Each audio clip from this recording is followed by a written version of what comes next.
Firman Tuhan hari ke-220 tahun 2024, Yakobus pasal 5 ayat 11, perikop kesabaran dan doa. Seperti Nabi Ayub yang taat dan setia pada Allah. Tanggal 7 Agustus diambil dari kitab Yakobus pasal yang kelima ayat yang ke-11 dengan perikop kesabaran dan doa. Sebagai ayat inti pada hari ini disebutkan dalam ayat 11 adalah demikian bunyinya: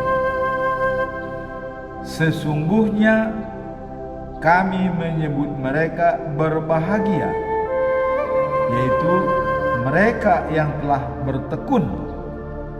Kamu telah mendengar tentang ketekunan Ayub, dan kamu telah tahu apa yang pada akhirnya disediakan Tuhan baginya.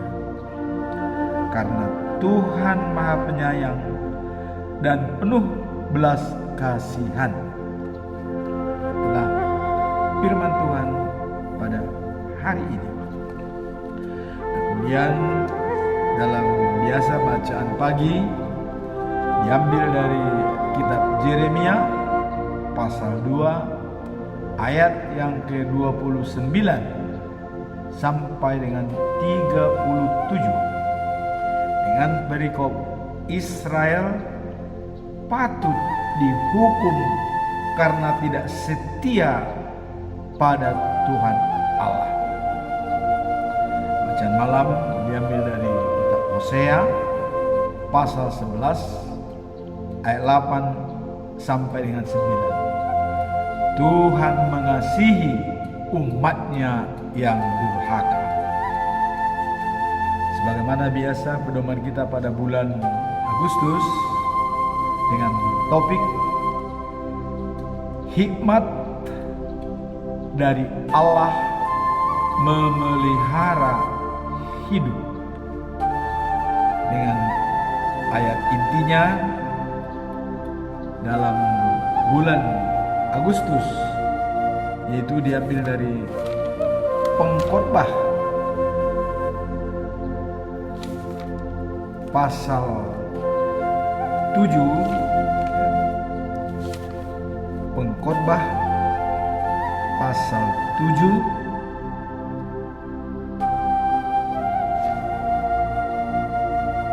ayat yang ke-12. Demikian bunyinya: karena perlindungan hikmat adalah seperti perlindungan uang, dan beruntunglah yang mengetahui bahwa hikmat memelihara hidup pemiliknya.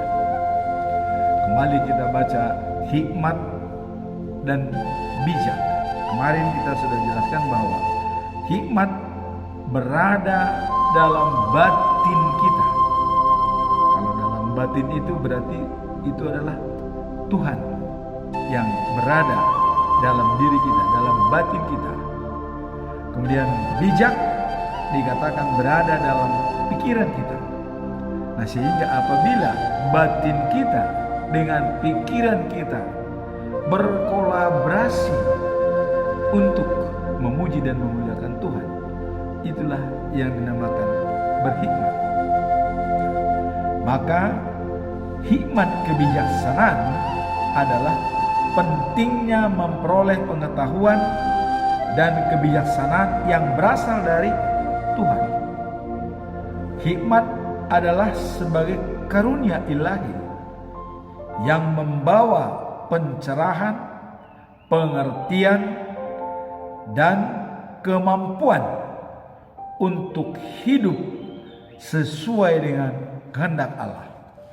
Nah, jadi bijak, hikmat adalah merupakan konsepsi sistem, dan hikmat kebijaksanaan ya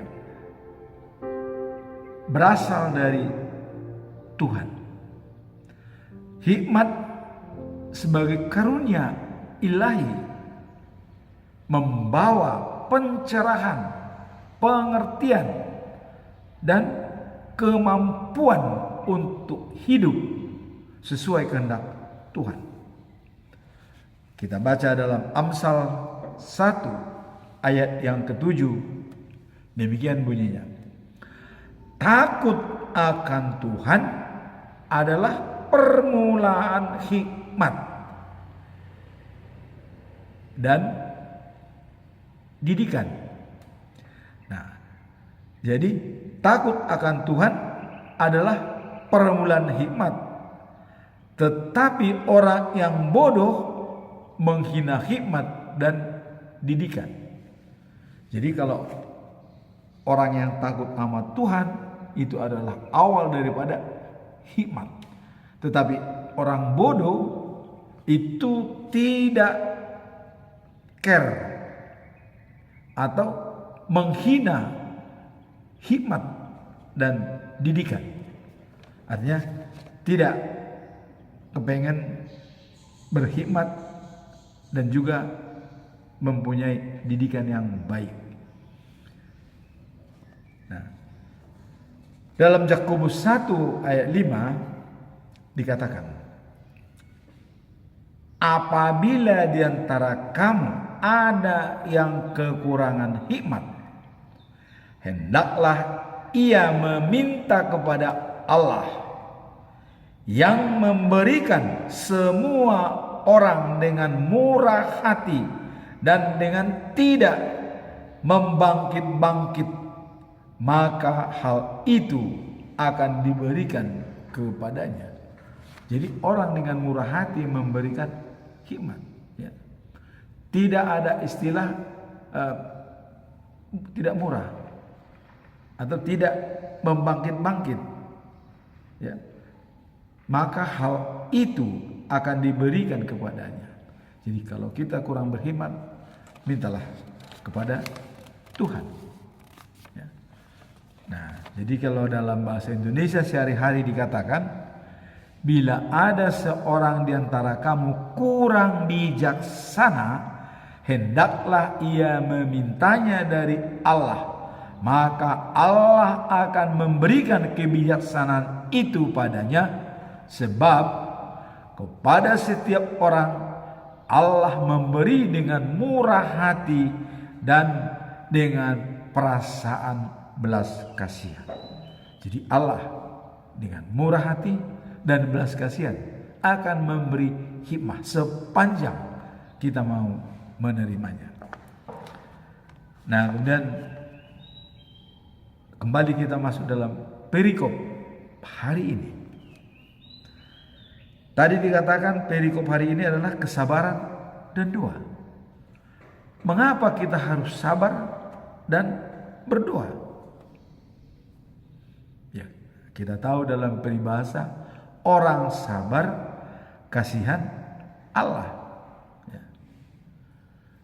Orang berdoa, ya, Yesus mengatakan pasti menerima apa yang diminta. Matius 7 ayat 7. Ya. Mintalah, kau akan diberi. Carilah, kau akan mendapat. Dan ketuklah, pintu akan dibuka untukmu. Jadi di sini berdoa itu adalah berkomunikasi dengan Tuhan Allah. Jadi bagaimana komunikasi kita dengan Allah? Syaratnya adalah sabar. Kita jangan tergesa-gesa membuat suatu keputusan yang sifatnya membelem atau menyalahkan. Tapi kita harus ada di dalam koridor penguasaan diri. Bagaimana menguasai diri? Amsal 16 ayat 32 dikatakan, orang sabar melebihi seorang pahlawan. Dan orang yang menaklukkan sebuah kota melebihi, ya, jadi orang yang menguasai diri melebihi daripada seseorang yang menaklukkan sebuah kota. Jadi kalau kita sabar, itu sudah melebihi seperti pahlawan. Kalau kita menguasai diri, itu sudah melebihi tentara yang menaklukkan sebuah kota. Jadi sabar dan menguasai diri, kemudian berdoa. Nah, sekarang kembali kita masuk dalam ayat hari ini. Apa yang tercantum di dalamnya? Kita lihat tadi adalah dalam ayat hari ini yang mencakup orang berbahagia, kemudian bertekun atau sabar. Nah, contoh ketekunan itu dikatakan seperti Ayub. Nah, akibat daripada ketekunan itu Ayub diberkati. Nah, kemudian Tuhan Allah memberikan berkat yang berlimpah. Nah, kemudian apakah itu berbahagia? Apa yang dimaksud dengan bahagia? Nah, saya pernah menulis buku dalam manajemen jati diri bahwa kekayaan dan kemiskinan tidak dapat diukur dengan banyaknya harta yang kita miliki, tetapi diukur dari tingkat pergaulan kita. Kemudian sarananya adalah meyakinkan diri sendiri, meyakinkan orang lain, dan meyakinkan Tuhan. Dan tujuan hidup adalah meresapi kebahagiaan, dan keyakinan adalah kunci dari segala-galanya. Itulah. Jadi baik banyaknya harta kita bukan ukuran menjadi itu kita menjadi kaya, ya. Tidak. Tetapi kita kaya apabila kita bergaul dengan baik dengan semua orang, terutama dengan Tuhan, dan kita punya keyakinan kepada Tuhan. Yesus mengatakan, "Akulah roti yang hidup. Barang siapa setia kepada saya tidak akan lapar. Kemudian barang siapa percaya kepada saya tidak akan haus." Jadi ukuran haus dan lapar adalah tergantung apakah kita setia pada Yesus, apakah kita percaya pada Yesus. Kalau itu sudah kita lakukan, kita tidak akan kelaparan dan kehausan. Itulah sekilas tentang masalah kebahagiaan dan kekayaan. Nah, kemudian dikatakan bahwa orang setia tidak akan lapar. Orang yang percaya tidak akan haus. Yohanes 6 ayat 35. Kata Yesus kepada mereka, "Akulah roti hidup. Barang siapa datang kepadaku, ia tidak akan lapar lagi, dan barang siapa percaya kepadaku, ia tidak akan haus." Jadi jelas. Nah, sekarang kita bahas masalah bertekun dan sabar. Ketekunan Ayub sebagai role model bagi seluruh umat manusia di dunia ini, baik sebelum Ayub maupun sesudah dia. Kenapa? Karena Ayub, kita tahu bahwa Tuhan Allah memberikan wewenang kepada si iblis untuk mencobai Ayub. Tapi Tuhan sudah memperhitungkan kalau Ayub dicobai, dia tidak akan bergeser dari iman kepada Tuhan. Itulah yang dibanggakan oleh Tuhan Allah kepada Ayub. Tidak akan bergeser. Ayub, iblis katanya, dari mana kamu? Kamu lihat Ayub itu tidak akan bergeser dia dengan percaya kepada saya. Dia tetap setia. Apa kata iblis? Wah, karena dia sehat, dia kaya, punya harta segala macam, maka dia memuji engkau. Coba hartanya hilang, tidak ada, dia pasti akan menghina kamu. Kata iblis kepada Tuhan, wah, silahkan iblis, kekayaannya silahkan ambil, nyawanya milik saya. Apa yang terjadi? Semua hartanya, dombanya, 7.000 unta, 1.000 keledai dan sapi, dan juga domba-dombanya habis semua. Habis. Bahkan anaknya yang 7 orang laki-laki dan 3 perempuan itu mati semua. Coba, mati semua. Nah, terus bagaimana? Apa kata Ayub? Saya tetap percaya pada Tuhan. Walaupun teman-temannya Sofar, Bildad dan Elihu, udahlah, kamu tidak mungkin melarat seperti ini kalau kamu tidak berdosa. Orang menghakimi, mulai datang menghakimi, ya, menghakimi orang. Nah, kemudian teman-temannya mengatakan, bertobatlah, bertobatlah. Mereka tidak tahu siapa Ayub. Ayub mengatakan, kamu baru anak kemarin, saya tetap percaya kepada Tuhan, sedikit pun tidak bergeser, katanya. Sudah begitu, Tuhan bangga dengan keyakinan dan kepercayaan. Ayub tidak bergeser, walaupun hartanya habis, anaknya habis, ya tenang aja. Saya dilahirkan tanpa baju, walaupun saya harus pergi tanpa baju, ya saya setuju, kata Ayub. Coba, itulah besarnya keyakinan. Terus apa kata si iblis? Setelah alamat, bagaimana iblis? Sudah kamu lihat kan? Ayah tetap menantang. Ayub itu tidak akan goyah walaupun hartanya habis, kata Tuhan. Datang iblis. Iblis ini banyak cincongnya, ya. Apa dikatakan oleh iblis? Ya, kan dia masih sehat. Ya pantas dong memuji dan memuliakan engkau. Coba kalau dia sakit, mana mungkin dia memuji Tuhan? Wah, ini iblis ini keterlaluan, kata Tuhan. Pada sekarang begini aja, iblis, kata, kau pergi, nyawanya milik saya, badannya terserah kamu. Udah, datang si iblis. Akhirnya Ayub kena borok yang sangat parah dan tidur di atas daun. Saking banyaknya borok semua badannya. Wah, ini bukan main. Dan temannya apa?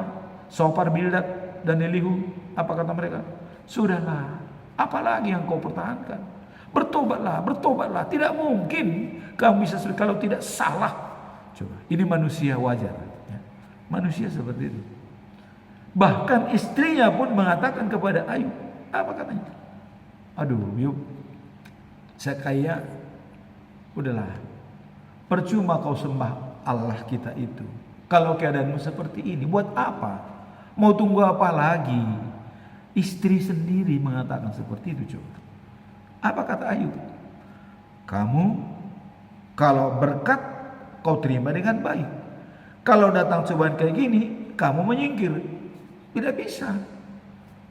Cobaan dan kebahagiaan itu datang dari Allah. Ya, kita harus menerimanya, legowo, kata Ayub. Tidak. Terakhir kata-kata Ayub, saya siap berperkara dengan Tuhan Allah. Siapa yang benar? Saya apa Tuhan Allah? Coba. Sampai berperkara diajak Tuhan Allah. Itulah kehebatan Ayub. Akhirnya apa yang terjadi? Semua teman-temannya sudah kebingungan, tidak bisa lagi. Setelah selesai semua perdebatan itu, karena dia mengajak perkara dengan Tuhan Allah, maka Allah, Ayub, kamu hebat, kamu siap berperkara dengan saya, ya. Tapi cobalah jawab pertanyaan saya ini. Kalau bisa kamu jawab, kamu hebat, katanya. Coba.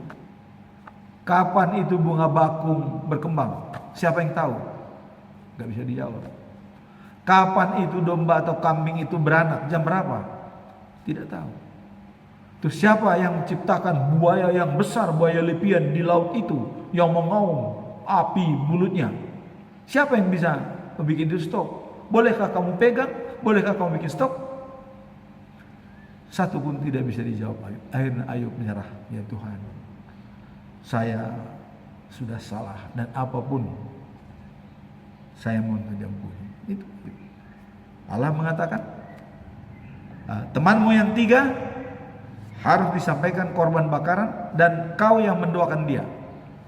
Akhirnya harus potong lembu supaya mereka bisa diterima lagi oleh Tuhan karena sudah salah, memblame, menghakimi.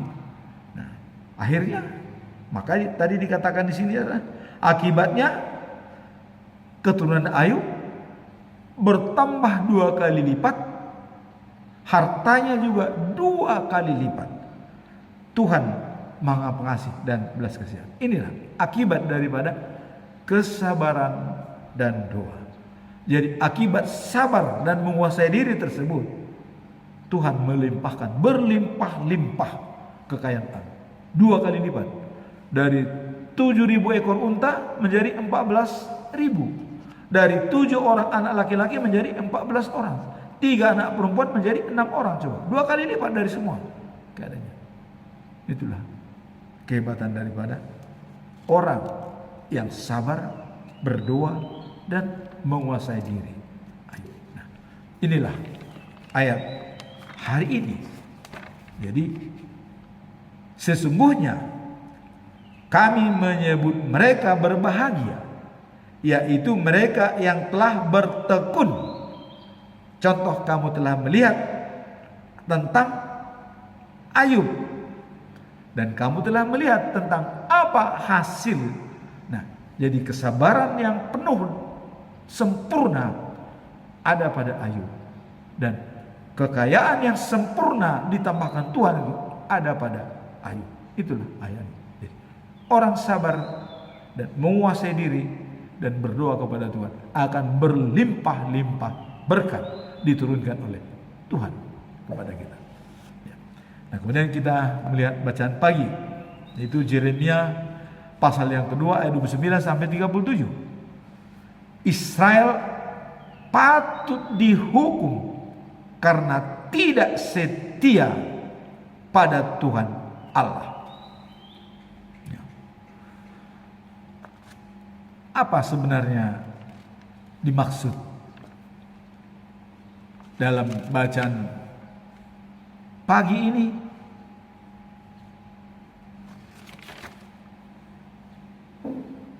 Bahwa Israel patut dihukum. Dalam Yeremia pasal 2 ayat 29 sampai 37. Allah menunjukkan kepada bangsa Israel ketidaktaatan dan pengkhianatan mereka terhadap Tuhan yang patut menerima hukuman sebagai konsekuensi dari tindakan mereka. Jadi hukuman, konsekuensi dari tindakan yang tidak setia kepada Tuhan. Nah, kita sudah melihat kemarin apa saja yang dilakukan Israel. Pertama, mereka membelakangi Tuhan sebagai sumber air yang hidup bagi mereka. Yang kedua, membangun kolam yang bocor, sia-sia. Nah, kemudian dikatakan bahwa mereka seperti unta betina yang kian kemari berlari-lari dan di tempat sunyi birahi berzina dengan pejantan. Seperti itu katanya bangsa Israel. Kalau dia tidak bersama Tuhan, mereka akan mengkhianati Tuhan. Nah, kemudian dikatakan bahwa minta bantuan kepada Mesir dan Asyur. Sedangkan Asyur dan Mesir sudah ditolak oleh Tuhan. Bantuan apa yang kalian terima dari Mesir? Itu yang dikatakan Tuhan. Nah, kemudian mereka akan dipermalukan seperti pencuri. Malu. Bagaimana malunya pencuri kalau dipertontonkan di depan umum? Ya, mungkin sampai bajunya semua dibuka, diarak. Seperti itu. Seperti pencuri katanya. Akan dipermalukan. Nah, kemudian untuk memikat hati kekasih, dikatakan Tuhan, ya, mereka sangat cerdik untuk berhubungan dengan wanita-wanita cantik. Bahkan kata Tuhan, ya, pelacur pun, ya, yang paling bejat, pelacur yang paling bejat masih dapat belajar kepada mereka. Coba, ini sudah paling bejat ini pelacur, tapi masih belajar kepada mereka. Ini kata Tuhan. Nah, kemudian pakaian mereka katanya bernoda, ya, karena darah orang miskin, ya, dan orang yang tak bersalah. Jadi bukan pakaiannya bernoda karena menangkap pencuri, bukan. Kalau mereka menangkap pencuri pakaiannya bernoda dengan darah, itu masih wajar karena mempertahankan kebenaran. Tapi kalau pakaiannya bernoda dengan darah orang miskin, darah orang tidak bersalah, wah ini teladan. Kita lihat Kain dan Abel, ya, membunuh adiknya sendiri, Abel. Akhirnya Tuhan marah. Nah, kemudian dikatakan oleh Tuhan dalam pasal 2 ayat 29 sampai 37 ini dikatakan, kamu cepat pergi kepada dewa-dewa dan minta tolong padanya, seperti ke Mesir dan Asyur, katanya. Akhirnya kamu kecewa, katanya. Jadi Tuhan mengatakan, akhirnya kamu kecewa karena kamu tidak bisa mendapatkan apa-apa dari dewa-dewa mereka. Aku sendiri, Tuhan, sudah menolak mereka yang kau andalkan itu. Lah terus apa yang kau harapkan? Aku, Tuhan, sudah menolak Mesir dan Asyur, sedangkan kamu minta bantuan kepada mereka yang tidak lagi saya sayangi. Terus apa jadinya? Kata Tuhan, kamu tidak akan mendapat keuntungan apa-apa dari mereka. Inilah pesan moral pada perikop ini. Orang Israel patut dihukum Tuhan. Ini memang dikatakan patut dihukum, patut dihukum karena dosa-dosa mereka. Jadi sudah sewajarnya mereka dihukum. Tapi apa yang terjadi? Tuhan Maha Pengasih dan Maha Pemurah. Kita lihat dalam bacaan malam, ya. Perikop dalam Hosea pasal 11 ayat 8 sampai 9 dikatakan bahwa Tuhan mengasihi umatnya yang durhaka. Kalau tadi patut untuk dihukum karena kamu sudah membelakangi saya sebagai sumber hidup dan minta bantuan kepada orang yang sudah aku tolak, katanya. Pada Mesir dan Asyur sudah ditolak Tuhan, tapi minta bantuan. Karena mereka kenapa ditolak? Asyur dan Mesir itu kenapa ditolak pada waktu itu? Mereka menyembah berhala.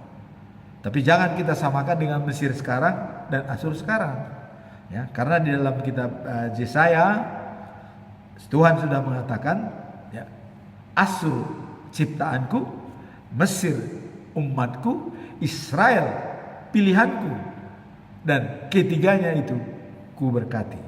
Itu kata Tuhan dalam kitab Yesaya. Nah, jadi di sini tadi dikatakan bahwa Tuhan menolak Asyur dan Mesir itu karena waktu itu mereka menyembah berhala. Pada zaman itu, ya, itu zaman sekitar 800 tahun sebelum Masehi, mereka menyembah berhala. Nah, makanya kamu Israel katanya jangan pergi ke Asyur dan Mesir. Kenapa? Percuma. Aku sudah tolak kamu pergi. Sudahlah, datanglah kepada aku, kata Tuhan. Nah, jadi maka perikop ini tadi katakan patut dihukum orang Israel. Patut. Nah, sekarang kita masuk dalam perikop kitab Hosea pasal 11 ayat 8 sampai 9. Tuhan mengasihi umatnya yang durhaka.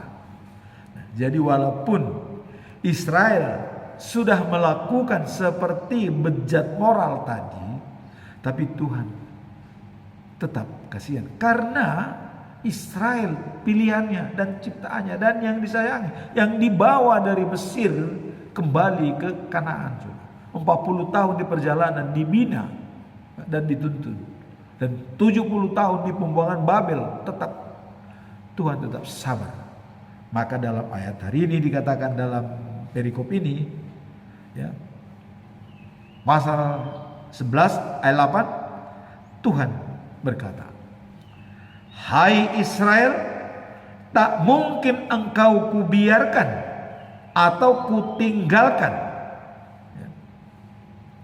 Mungkinkah engkau kumusnahkan seperti, ya, Atma dan Jeboim? Tak tega," kata Tuhan, "karena cintaku terlampau besar bagimu." Wah, ini karena terlampau besar cinta Tuhan bagi Israel, tidak mungkin Israel itu diadakan seperti Atma dan Jeboim. Apa yang terjadi di Atma dan Jeboim? Ini adalah dekat Sodom dan Gomora. Karena mereka di sana tidak lagi ada percaya kepada Tuhan. Satu pun di antara kampung tersebut, maka dimusnahkan kampung tersebut. Habis. Nah, ini dicontohkan Tuhan. Jangan sampai seperti Atma dan Jeboim dihancurkan oleh Tuhan. Nah, karena Tuhan tidak tega, ya, karena cintaku terlalu besar bagimu. Jadi Tuhan sudah mengatakan, sebenarnya Israel itu sudah benar-benar dibimbing dan diayomi oleh Tuhan. Sangat besar cintanya. Tapi Tuhan juga tidak segan-segan. Kita lihat begitu murkanya ada, tidak ada ampun bagi Israel. Mati-mati, hidup-hidup. Jadi jelas bagi Tuhan, yang menghormati aku, kuhormati. Yang menghina aku, kuhina. Kita lihat waktu dalam anaknya Harun, 2 orang, ya, Abihu dan Nadab. Apa yang terjadi? Dia mencoba membuat persembahan, maksudnya baik, tapi melanggar aturan. Karena sudah ada perapian diatur oleh Musa. Kok dibuat perapian baru dengan maksud supaya berkembang.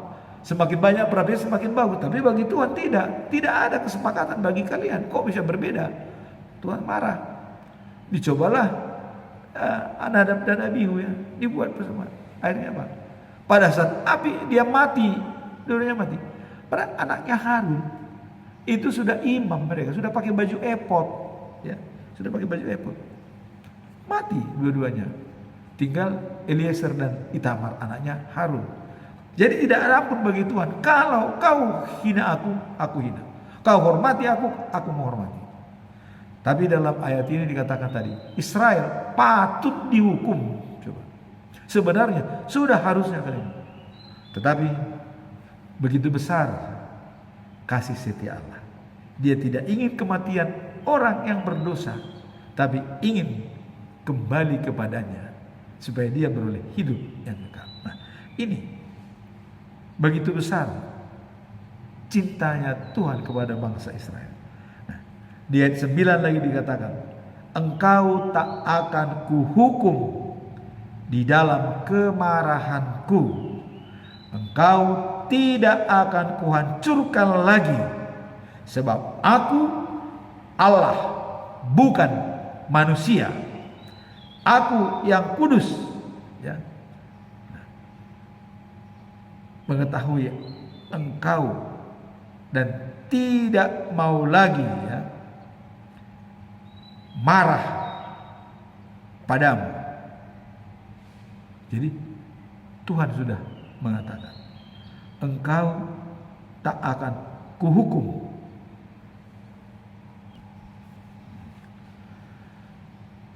Hai Israel, kata Tuhan, tak mungkin engkau kubiarkan atau kutinggalkan. Ini yang kata-kata Tuhan. Nah, mungkinkah engkau kumusnahkan seperti Atma atau kuperlakukan seperti Jeboim? Tak tega hatiku melakukan hal itu karena cintaku terlalu besar bagimu. Ini ayat 8. Kemudian ayat 9 kita lihat. Engkau tak akan kuhukum di dalam kemarahanku. Engkau tidak akan kuhancurkan lagi. Sebab aku Allah, bukan manusia. Aku yang kudus menyertai engkau dan tak mau lagi marah kepadamu. Wah, ini bukan main ya. Pernyataan Tuhan ini.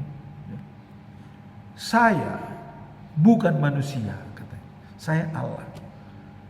Kalau manusia bagaimana? Marah tidak akan berkesudahan. Bahkan benci dibawa sampai mati. Itu manusia. Tapi Allah mengatakan, aku Allah, bukan manusia. Ini yang menjadi panutan bagi kita. Bahwa Tuhan itu sangat berbelas kasihan. Kalau tadi dikatakan Israel patut dihukum, diterangkan dengan segala macam perbuatannya. Tapi sekarang dikatakan, saya mengasihi umatku yang durhaka. Ini berlaku bagi kita. Kalau kita melakukan kesalahan misalnya banyak, begitu kita berserah kepada Tuhan, maka Tuhan tidak akan menyampaikan atau dia menjadikan kemarahannya yang luar biasa. Seperti ayat 9 ini. Engkau tak akan kuhukum di dalam kemarahanku.